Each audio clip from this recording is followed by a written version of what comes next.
ها د زنانه دپاره پکې دا خبره لازم ده چې د خاوند نه به اجازت اخلي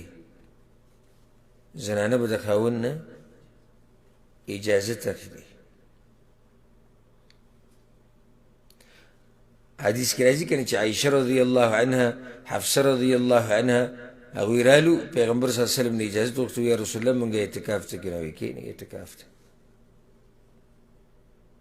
موږ سره مخکې حدیث تیر شوی و بلوغ المرام د کتاب نه چې مونږ کتاب الصیام وی چې یوه ښځه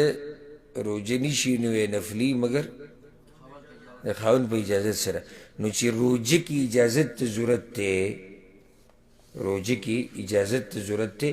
نو اعتکاف باره کې هم بیا څه خیال دی ډېر ضرورت دی ځکه چې روژه کې خو لکه وجه موږ دا ذکر کړی و چې دا سړی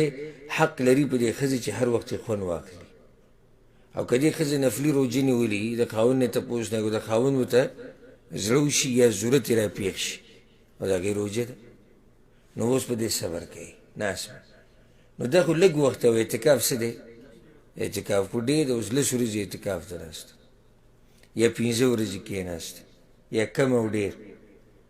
نو د زنانه دپاره پکې دا خبره ده چې د خاوند نه به